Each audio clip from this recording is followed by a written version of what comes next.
Seperti apa sih suasana di salah satu daerah yang ada di Kabupaten Pathlawang?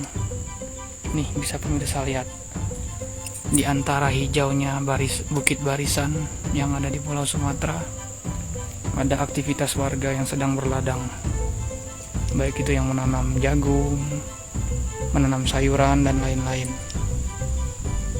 Adapun lokasi kita saat ini ada di perkebunan warga. Di antara rimbunnya kebun kopi warga ini, lihat ada kebun kopi.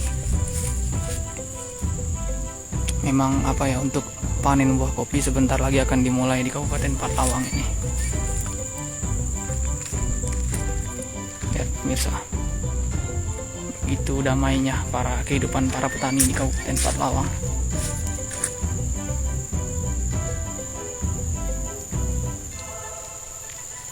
Kita lihat bukit barisan kelihatan dari sini, yang memang membentang di Pulau Sumatera dan salah satunya melewati Kabupaten Pathlawang.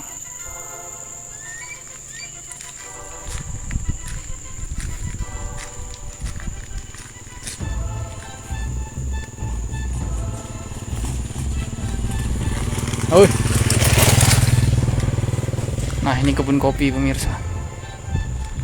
Ini jalannya memang jalan akses menuju kebun warga yang ada di belakang sana.